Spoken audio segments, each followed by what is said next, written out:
കേരള തമിഴ്നാട് അതിർത്തിയിലെ വാൽപ്പാറയിൽ പുലി പിടിച്ച 4.5 വയസ്സുള്ള പെൺകുട്ടിയുടെ മൃതദേഹം കണ്ടെത്തി. സമീപത്തുള്ള എസ്റ്റേറ്റിൽ നിന്നാണ് മൃതദേഹം കണ്ടെത്തിയത്. രാവിലെ 11 മണിയോടെയാണ് മൃതദേഹം കണ്ടെത്തിയത്. വിവരങ്ങളുമായി സാനു കെ സജീവ് ചേരുകയാണ്. സാനു, അങ്ങേയറ്റം ദുഃഖാർദ്രമായ ഒരു വാർത്തയാണ് പുറത്തു വന്നിരിക്കുന്നത്. ആ കുഞ്ഞിൻ്റെ മൃതദേഹം കണ്ടെത്തിയിരിക്കുന്നു.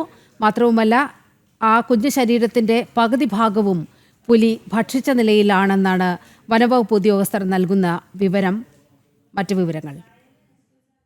നീലിമ, ഒരു രാത്രിയും പകലും കണ്ണിൽ എണ്ണയൊഴിച്ച് പ്രാർത്ഥനയോടെ കാത്തിരുന്ന ആ ഒരു കാത്തിരിപ്പിന്, കുട്ടീനെ ജീവനോടെ തിരിച്ചു വരും എന്നിട്ടുള്ള ആ കാത്തിരിപ്പിന് ദുഃഖാർത്തരമായിട്ടുള്ളൊരു അന്ത്യമാണ് ഇപ്പോൾ സംഭവിച്ചിട്ടുള്ളത്. എന്തായാലും ഇന്നലെ വൈകുന്നേരം 6 മണിയോട് കൂടിയാണ് കുട്ടീനെ ഇത്തരത്തിൽ വീടിനുള്ളിൽ നിന്നും പുലി പിടിച്ചുകൊണ്ടു പോകുന്ന ഒരു സാഹചര്യം ഉണ്ടായത്. തുടർന്ന് വനംവകുപ്പിന്റെയും അതേപോലെ തന്നെ പോലീസിന്റെയും നാട്ടുകാരുടെയൊക്കെ നേതൃത്വത്തിൽ വിപുലമായിട്ടൊരു പരിശോധനയും നടന്നിരുന്നു. എന്നാൽ രാത്രി കുട്ടീനെ കണ്ടെത്താൻ സാധിച്ചില്ല. തുടർന്ന് ഇന്ന് പുലർച്ചയോടുകൂടി വീണ്ടും തെരച്ചിൽ പുനരാരംഭിക്കുകയായിരുന്നു. ഇന്ന് 11 മണിയോട് കൂടിയാണ് പോലീസ് ആദ്യ ഭക്ഷിച്ച നിലയിൽ കുരുന്നിന്റെ മൃതശരീരം കണ്ടെത്തുന്ന ഒരു സാഹചര്യം ഉണ്ടായത്. ഈ പ്രദേശം മുൻപും ഇത്തരത്തിലെ പുലിയുടെ അക്രമം ഉണ്ടായിട്ടുള്ള, അതേപോലെ തന്നെ കാട്ടാനയുടെ അക്രമമൊക്കെ ഉണ്ടായിട്ടുള്ള ഒരു പ്രദേശമാണ്. അവിടെ വനം വകുപ്പിന്റെ കൃത്യമായിട്ടുള്ള ഒരു ഇടപെടൽ ഉണ്ടാവാത്തത് കൊണ്ടാണ് ഇത്തരത്തിൽ വന്യമൃഗങ്ങൾ വീണ്ടും ജനവാസ കേന്ദ്രങ്ങളിലേക്ക് വരുന്നതും അതേപോലെ തന്നെ സാധാരണ ജനങ്ങളെ ഇത്തരത്തിൽ കൊല്ലുക, ഭക്ഷിക്കുന്നൊക്കെ ഉള്ള സാഹചര്യം ഉണ്ടാവുന്നതെന്നാണ് തമിഴ്നാട്ടിലെ ആ വാൽപ്പാറയിലെ ജനങ്ങൾ പറയുന്നത്. ഇത് ജാർഖണ്ഡ് സ്വദേശികളായിട്ടുള്ള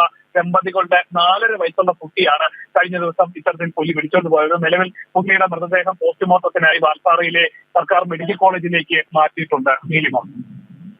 സാനു കെ സജീവാണ് വാർത്തയുടെ വിശദാംശങ്ങൾ നൽകിയത്.